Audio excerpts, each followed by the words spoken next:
오늘 본문에 보면 하나님의 위대한 종 이 갈렙이라고 하는 사람에 대해서 묘사하고 있는데요. 여러분이 아시는 대로 가나안 땅에 들어가기 전에 12명의 스파이들을 뽑아서 가나안 땅을 정탐하게 했는데, 돌아와서는 40일 동안 정탐하고 돌아와서는 10명은 불가능하다, 들어가는 것은. 2명은 무슨 말이냐, 가능하다, 이렇게 리포트를 했는데요. 2명은 가능하다 했지만 10명은 불가능하다 했기 때문에 그 이스라엘 백성들이 그 리포트를 듣고는 10명이 다 불가능하다 하니까 2명을 바라보지 않고 그래도 많은 숫자가 이야기하는 결론을 마음에 받아들이고 밤새도록 울었습니다. 근데 백성들이 우니까 모세도 마음이 안 좋고, 또 궁극적으로는 하나님도 마음이 안 좋은 거죠.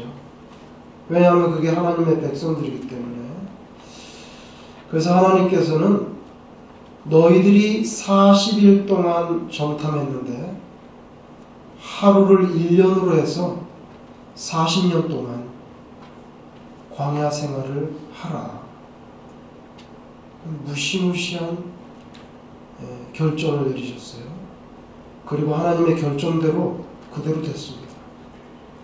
우리가 얼마나 우리의 생각, 우리의 판단, 우리의 말, 이 얼마나 우리가 중요한지. 그 가운데 유명한 사람 여호수아와 갈렙은 무슨 말이냐, 우린 들어갈 수 있다, 이렇게 해서 두 사람이 들어가게 됐죠. 특별히 오늘은 여호수아에 대해서는 언급이 없고 갈렙에 대해서만 언급이 있는데, 두 가지에 대해서 말씀을 준비하면서 생각했었습니다. 그 첫째는 별 관계가 없어 보이는 온유함, 두 번째는 비교하는 것. 비교하는 것. 이 두 가지가 갈렙에게 굉장히 중요한 그런 요소였다. 복을 받는데. 그래서 우리도 갈렙이 가졌던 그 온유함, 그것 좀 가져가야 되겠고, 비교를 잘했다고 했는데 갈렙이 뭘 어떻게 비교를 잘했다는 것인지, 갈렙이 가졌던 그 비교의 지혜로움, 그것도 우리가 좀 가져야 되겠다. 먼저 온유함입니다. 여러분, 마태복음 5장 5절에 예수님께서 친히 말씀하시기를 온유한 자는 복이 있나니 그들이 땅을 기업으로 받을 것이며, 설교를 하셨거든요. 얼핏 들으면 사실 잘 이해되지 않는 말씀이에요. 땅을 차지하려면 좀 과격해야 되고 아주 거칠고 와이를 밀고 나가서 짓밟고 뭐라고 이렇게 해야 될 것 같은데, 주님은 온유한 자는 복이 있다. 영어 성경에는 KJV 축자적으로 번역된 성경에는 meek라고 하는 단어를 썼습니다. meek, M-E-E-K, 여러분이 아시는 meek라는 단어. 이 단어는 온순한, 성질이 순한, 말을 잘 듣는, 이런 뜻이에요. 구약시대의 가나안 땅을 차지하는 과정을 우리가 염두에 둔다고 하면, 그 염두에 두고 예수님이 말씀하신 온유한 자는 땅을 기업으로 받는다고 하는 것을 같이 동시에 우리가 생각해 본다고 하면 예수님의 말씀이 좀 더 색다르게 다가오는데, 주님께서 말씀하신 온유한 자가 정확하게 무슨 뜻이냐? 바보같이 줏대도 없이 그냥 싫어도 웃고 좋아도 웃고 부들부들하고 정말 그거를 말하는 것이냐? 온유는 그런 것입니다. 그런 사람이 복을 받겠죠. 그래서 저는 오늘 아침에 화를 심하게 내가지고 복 받는데 점수가 엄청 많이 깎였을 것 같아요. 그래서 사람 사이에 이 온유도 대단히 중요한데 정말 예수님이 말씀하신 온유는 그걸 말하는 것인가? 예수님이 온유한 자가 땅을 차지한다 그랬는데 오늘 갈렙이 땅을 차지했는데 그럼 갈렙이 온유한 사람이란 뜻인데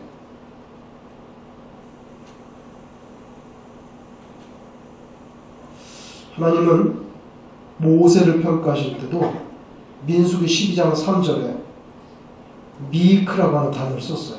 똑같은 단어예요. 모세는 온유함이 지면의 모든 사람보다 옛날 번역에는 승했다. 세상에 어떤 사람보다 온유함에 대해서는 모세를 따라갈 사람이 없다는 거예요. 우리가 쓰는 번역에는 보니까 온유함이 지면의 모든 사람보다 더했다. 그러나 그는 나이 40살에 사람을 때려 죽였어요. 살인했어요. 별로 변하지 않았어요. 시내산에서 내려왔을 때도 이스라엘 백성들이 금송아지를 섬기면서 춤추고 있을 때 분노해서 다른 사람도 아니고 하나님이 직접 만들어주시고 새겨주신 2개의 돌판을 그 자리에서 집어던져 버렸어요. 물론 박살이 나서 못 쓰게 됐지요. 안식일날 일하지 말라고 그랬는데 안식일날 나무하다가 한 사람이 잡혀왔어요. 모세요, 어떻게 하겠습니까? 돌로 쳐 죽여라. 돌로 쳐 죽였어요. 참 이런 사람도 죽이고 때로 과격하고 분노도 있는 것 같은데 이런 사람 하나님이 그냥 온유하다 그러면 모르겠는데 어떤 사람보다도 세상에서 온유한 사람이다. 도저히 이해할 수 없는 그런 평가를 민수기 12장 3절에서 주셨다는 거죠. 그렇다면 예수님이 말씀하시는 모세에게 주신 미크라고 하는 단어와 하나님이 주신 말씀 또 하나님과 동일하신 예수님이 민수기 12장 3절에서 하셨던 그 온유함, 이거 다 똑같은 말씀인데 똑같은 분이 하는 말씀인데 이 온유함은 정확하게 무슨 말인가? 여러분, 성경에서 말씀하는 온유함이라고 하는 것은 다분히 인간들 사이에서의 그 부들부들한 것, 그 이상을 뜻합니다. 제가 볼 때는 주님은 예루살렘 성전에 들어갔더니 뜰에서 장사하고 양 팔고 비둘기 팔고 환전하고 화가 나가지고 그냥 책걸상 다 뒤집어 엎어버렸어요.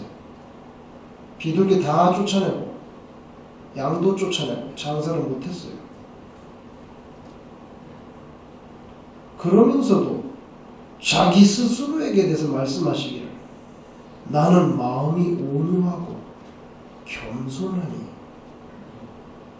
I don't think so. 뭐가 온유하고 겸손해? 예배당에 들어와서 의자를 뒤집어 엎는 거나 마찬가지입니다.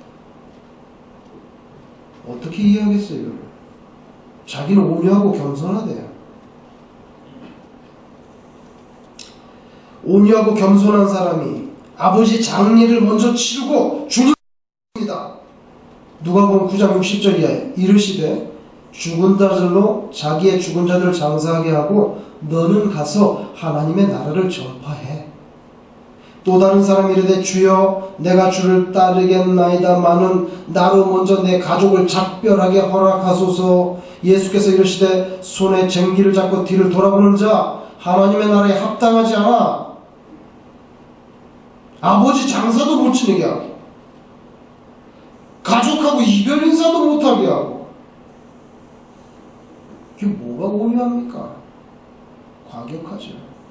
그런데 예수님은 나는 마음이 온유하고 겸손하대요.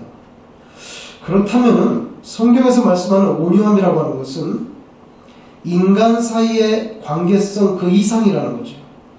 여러분, 제가 볼 때는 특별히 땅을 차지하는 예수님의 말씀과 갈렙이 땅을 차지하는 이 모습을 보면서 성경에서 예수님이 하나님이 미크라고 하는 단어를 쓰실 때 그것이 하나님과 인간 사이에서의 관계성 속에서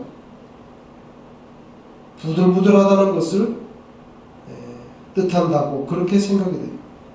다시 말해서 온유하다는 건 하나님께 대해서 성질이 순하다는 거죠.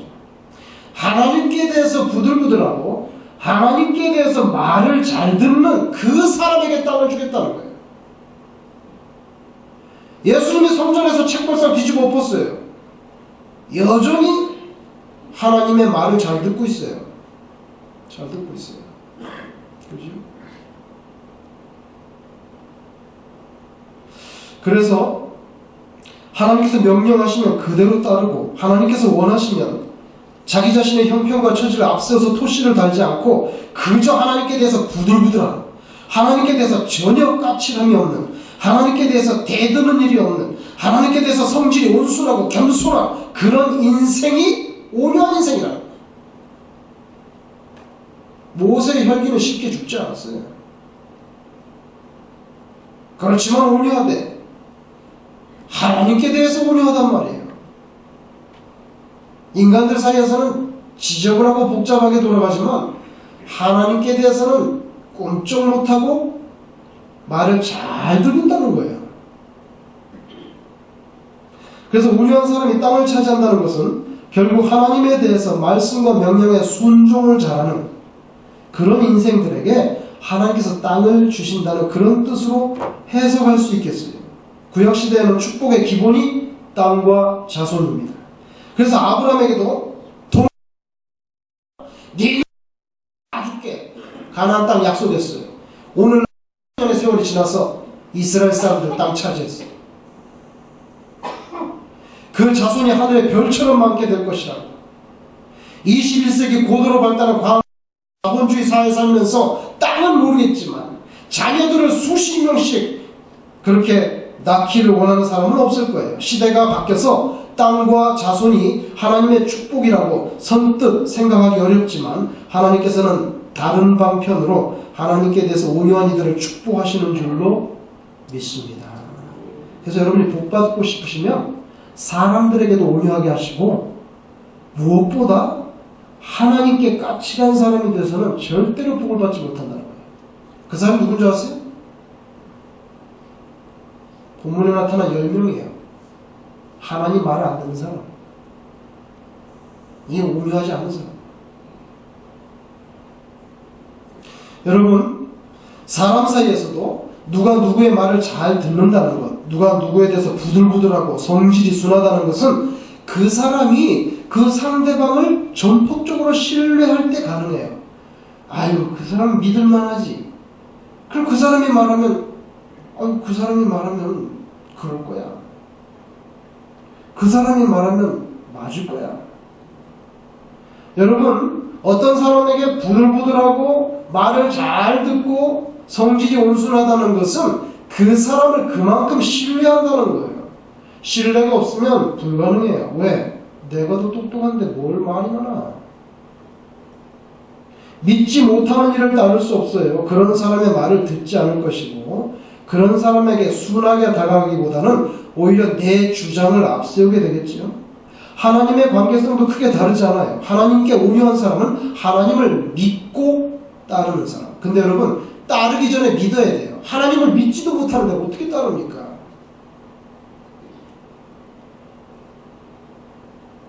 내 자신은 별 볼 일 없고 부족하고 무능하고 무기력할 수 있지만 하나님은 전능하신 참신이시니 하나님만은 내가 믿는다. 하나님만은 믿어. 그러니까 다른 건 모르겠는데 하나님 말씀하는 거에 대해서 토시를 안 달고 내가 무조건 말씀대로 순종하겠습니다. 그렇게 될 때 그 하나님의 말씀은 약속이잖아요. 약속을 그대로 받아들이고 잘 따르고 듣게 될 때 하나님께서 땅을 주신다는 거예요.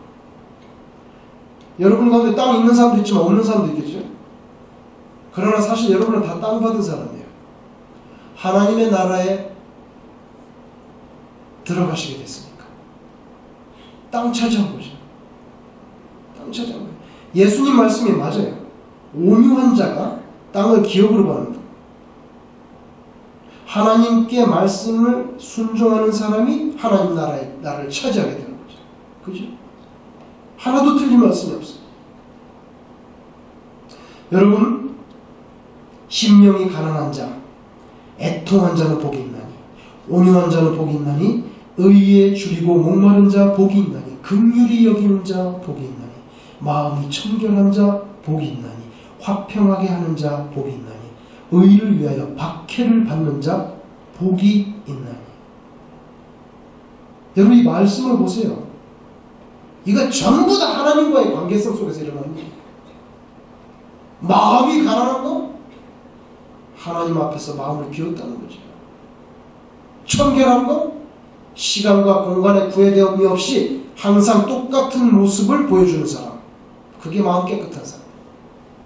이거 전부 다 사실은 하나님과의 관계성에서 드러나는 묘사예요. 애통하는 자? 뭘 애통한다고? 비즈니스가 슬로우한 거, 내 자녀가 좋은 대학에 가지 못한 거, 우리 가정이 좀 넉넉하지 못한 거, 내가 가방끈이 짧은 거, 뭘 거야? 주님께서 도대체 애통한다는 거예요? 예수님이 말씀하신 것은 자신의 죄에 대해서 애통해야 한다.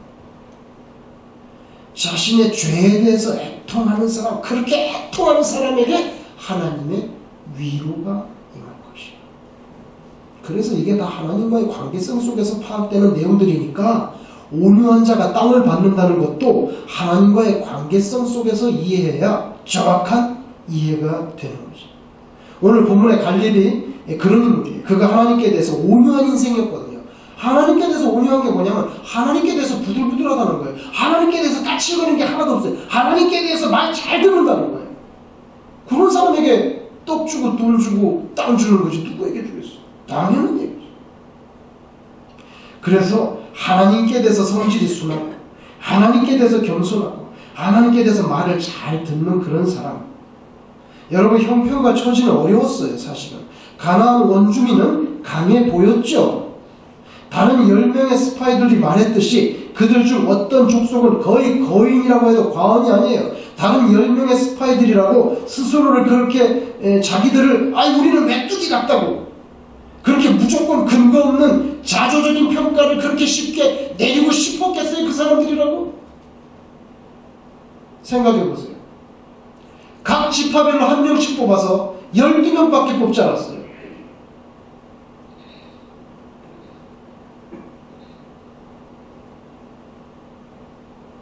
(200만 명) 가운데 뽑아낸 12명이에요. 이런 사람이 어떤 사람들이겠어요? 이 사람이 그 눈썰미, 그 날려, 그 영맹, 그 지략, 200만에서 12명 뽑았어요. 어떤 사람들이겠어요? 이 사람들이 바보겠어요? 그 사람들은 거인인데 그 사람들 보고 오니까 우리는 메뚜기 같다고 그런 말 쉽게 할 사람이겠어요? 이 사람들이? 날아가는 새도 떨어뜨린다는 그 정도의 실력파들일 거예요. 10명의 평가는 잘못됐다고 말하기 어려워요. 그 사람들이 볼 때 메뚜기 같았을 거예요. 자기네들. 근데 나머지 10명과 다른 두 사람, 여호수아와 갈렙의 지략과 용맹, 눈썰미, 그 사람들은 뭐 달랐겠어요? 나머지 10명하고 똑같겠지. 거의 같은 수준이었을 거예요. 그러나 한 가지 달랐어요. 나머지 10명은 오직 자신들의 그 눈썰미와 지략에 근거해서 가나안 땅을 최종 평가했지만, 여호수아와 갈렙은 자신들의 눈썰미와 지략을 뛰어넘어서 하나님께서 아브라함 때부터 주셨던 그 약속의 말씀을 근거로 가나안 땅을 종합적으로 평가했어요. 그런데 하나님 앞에서 더 중요한 것은 바로 하나님의 말씀을 믿고 하나님께 부들부들한 그런 사람, 하나님께 성질이 순한, 하나님의 말을 잘 듣는 그런 사람이라는 거죠. 사람도 사람을 쓰려면 말 잘 듣는 사람 쓰기 원하는데, 하물며 하나님께서 온 우주의 주인인데 뭐 답답하다고 하나님을 거스르는, 온유하지 못한, 말 잘 안 듣는 그런 사람 쓰겠어요? 그런 사람 쓸 때 있죠. 그러나 확 뒤집어 쓰죠. 사울 보세요. 확 뒤집어가지고 바보 만들죠. 그죠? 쓰긴 쓰는데 그런 건 역사에 그렇게 흔하지 않아요. 흔하지 않아요. 여러분, 순종이 제사보다 낫다. 우리와 하나님과의 관계성 속에서는요, 제사도 중요하지만 순종이 최고예요. 멋져요. 훌륭하죠. 근데 그 순종은 믿음이 없으면 불가능해요. 오늘 10명의 스파이들이 빼어난 군사적인 용맹과 날렵함, 독수리의 눈 같은, 하늘에서 땅에 코너를 찍어본다고 하는 독수리의 눈 같은 그런 매서운 눈썰미와 지략이 있었지만 하나님께 대해서 미익한 거 없었어요. 하나님께 대해서 온유한 거 없었어요. 버림받았어요. 모래바람 부는데 다 묻혔어요. 오직 여호수아와 갈렙 두 사람만 가나안 땅에 들어갔어요. 이런 이야기가 있습니다.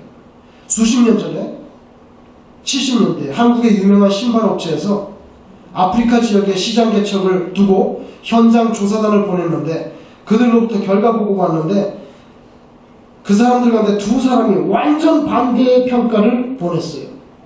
한 사람은 지사 설립 절대 불가. 아프리카에서는 거의 다 신발을 신고 살지 않기 때문에 쓸데없는 투자를 할 필요가 없음. 근데 또 다른 사람은 정반대 의견을 해놓습니다. 지사 설립 가능. 이유, 아직 어떤 나라도 아프리카에 크게 신발업체로 진출하지 않았고 아프리카 사람들이 아직 거의 신발을 신지 않고 있기 때문에 얼마든지 있으므로 지사 설립 및 투자를 적극적으로 연구하기 바랍니다. 완전 반대잖아요. 여러분, 하나들은 우산장수하고 하나들은 집신장수를 합니다. 어머니가 비가 오면 오늘은 비가 오는데 집신이 안 팔리겠구나 걱정하고, 또 해가 쨍쨍 뜨면 오늘은 우산장수하는 이 아들이 오늘 하루를 공치겠구나. 맨날 우울해. 하루도 마음이 편안하지 없어. 해가 떠도 걱정, 비가 와도 걱정. 근데 어느 날 생각을 바꿨다는 거죠. 비가 오면 오늘 우산이 잘 팔리겠네. 그죠? 해가 쨍쨍 뜨면 오늘 집신이 잘 팔리겠구나.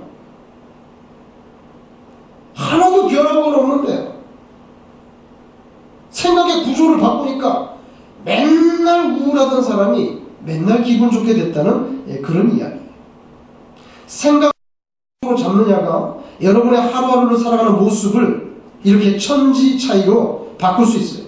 갈렙 이스라엘 백성들이 홍해를 때 하나님께서 밤새도록 동풍을 불어서 바다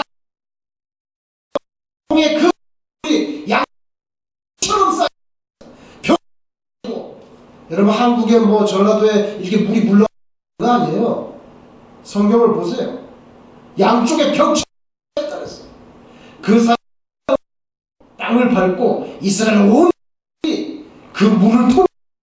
그게 얼마 안 됐는데 왜 그걸 기억 못해? 하나님께서 바다도 우리가 구원.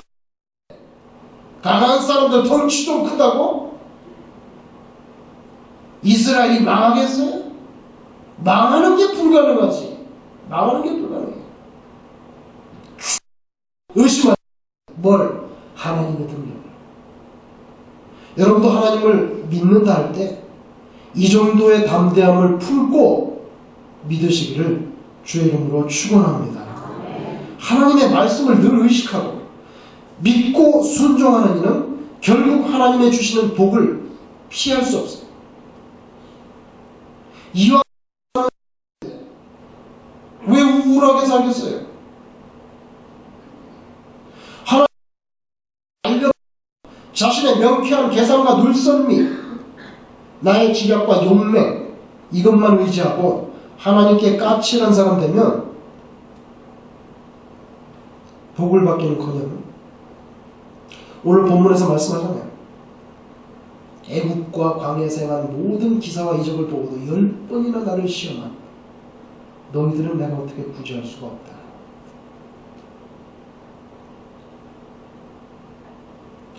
여러분, 24절에 하나님께서 갈렙을 향하여 이렇게 말합니다.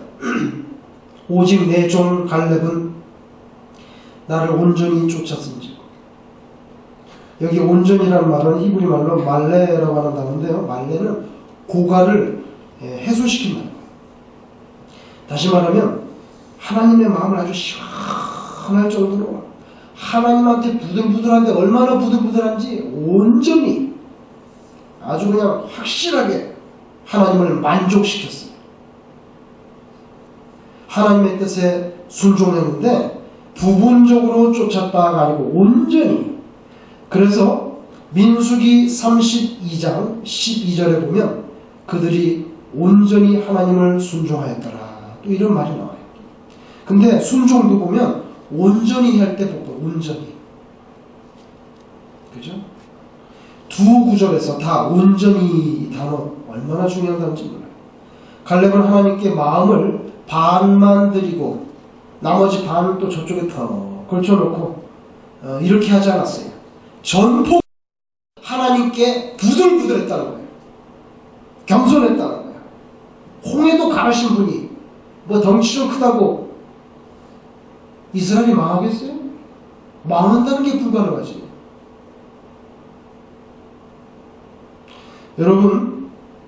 여러분도 하나님께 복을 받으시려면은 사람에게도 온유하게 하시고 그리고 하나님께 특별히 부들부들한, 하나님이 그냥 보실 때 그냥 부들부들해서 어디다가 내놔도 그냥 하나님 말씀 잘 듣는 그런 인생이 되시기를 주의 이름으로 축원합니다. 오늘 갈렙 볼 때 두 번째는요, 비교를 잘했다는 거예요. 갈렙이 뭘 비교했는지 제가 여러분에게 말씀드릴게요. 여러분, 이 복을 받은 결정적인 이유가 됩니다. 이게 믿음이라는 것도 이것과 관계가 있어요. 땅을 차지한다는 것은 그만큼 영향력을 펼친다는 거잖아요. 영향력. 나머지 정탐꾼 10명은 다 죽었지만 여호수아와 갈렙만은 하나님의 약속의 땅에 들어갔어요. 땅을 차지했어요. 복을 받는 사람들은 승패를 가름하는 생각의 구도가 하나님 앞에서 바르게 세워진 사람들, 이게 복을 받는 사람인데, 민수기 13장 25절부터 가나안 땅에 대한 평가가 시작됩니다. 그때부터 14장까지 쭉 읽어 내려가면 중요한 단어가 세 가지 떠올라요. 첫째, 하나님. 둘째, 거인. 셋째, 메뚜기. 이게 민수기 13장 25절부터 14장까지 쭉 읽어 내려갈 때 가장 핵심적인 단어예요. 제가 볼 때는 하나님, 거인, 메뚜기. 영어 성경으로 보면 참 흥미롭습니다. 다 G로 시작해요. God, Giant, Grasshopper. 우리 인생은요, 결국 이 세 단어로 끝나는 거예요. 하나님은 항상 계시고, 자이언트도 우리에게 항상 다가와요. 나는 메뚜기예요. 그럼 인생 요약 끝난 거 아니에요? God, Giant, 그리고 Grasshopper. 그런데 이 세 개를 두고 어떻게 비교하느냐는 거예요. 10명의 사람들은 잘 보세요. 거인과 메뚜기를 비교합니다. 자이언트하고 그래스하프를 딱 놓으니까 죽는 것만 남았어요. 신발 벗어서 땅 두드리면서 밤새도록 우는 것만 남는 거예요. 비교가 잘못됐다는 거죠. 대상이 잘못됐어요. 그래서 죽는 거예요. 그래서 망하는 거예요. 근데 요 갈렙은 God, Giant, Grasshopper 세 단어를 놓고 자이언트하고 그래스하프하고 거인과 메뚜기를 비교하지 않았어요. 하나님과 거인을 비교했어요. 자이언트를 뒷글에 불과해요. 불과해 뒷글이에요.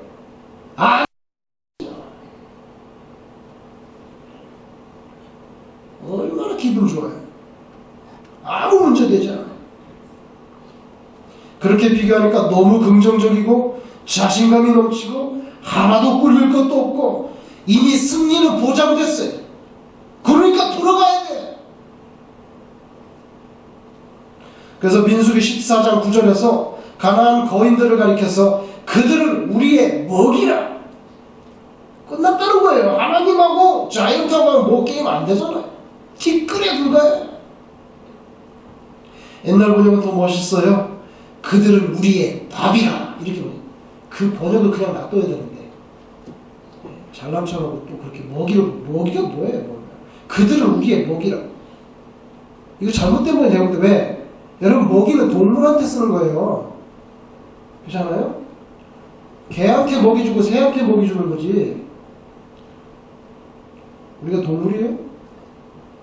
그러니까 번역할 때 제가 볼 때는 그들은 우리의 밥이라. 이렇게 옛날 번역이 혼나요. 저와 여러분에게는 인생을 살면서 항상 자이언트가 옵니다. 자이언트는 자이언트예요. 그걸 부정할 수 없어요. 실체. 그죠? 그러면 상대적으로 우리는 그래스하퍼라고 메뚜기라고 그렇게 생각이 들지 않을 수가 없어요. 그렇게 생각하면 죽어야 돼요. 희망도 없어요. 울어야 돼요. 그러나 우리는 예수 믿는 사람이기 때문에 그렇게 하면 안 돼요. 항상 자이언트가 수천 명이 와도 여전히 우리는 하나님과 자이언트를 선상에 같이 이렇게 올려놔야 돼요. 그리고 뭐 자이언트를 우리가 당합니까? 하나님이 당하는 거죠. 우리가 무슨 수록을 당합니까? 여러분이 비교를 잘못하면 나머지 10명처럼 휩쓸립니다. 비교를 제대로 하면 여호수아와 갈렙처럼 땅을 차지하게 됩니다. 이것이 신자의 지혜로움이에요. 오늘 갈렙은 달라서 그랬어요. 다르다랬어요. 뭐가 다릅니까? 하나님께 부들부들한 사람, 비교를 정신 차리고 똑바르게 하는 사람. 그래서 복을 받는 거예요. 이 복은 여러분뿐만 아니라 여러분의 자녀들에게도 그대로 이어질 수 있어요. 여러분, 마가복음 9장 23절에 예수께서 이르시되 할 수 있거든이 무슨 말이냐? 믿는 자에게는 능치 못할 일이 없느니라. 당연하죠. 하나님이 해결하시는데 제가 해결합니까? 그러니까 능치 못할 일은, 이 말씀이 결코 허황된 종교적인 구호가 아니라는 것은 언제나 문제거리와 나 자신이 아니라 문제거리와 하나님을 같은 선상에 놓고 바라볼 수 있는 그 갈렙과 같은 영적인 믿음의 안목을 사람들의 삶에서 끊임없이 증명되기 때문에 그래요. 여러분, 저처럼 살지 마시고 여러분은 사람들에게 온유하게 하시고 그리고 하나님께도 온유하게 하시고 비교하는 구도도 잘 잡으셔서 정말 큰 복을 받는 복된 인생이 되시기를 주님의 이름으로 축원합니다. 기도하겠습니다. 아버지 하나님, 갈렙이 하나님께 큰 복을 받습니다. 하나님께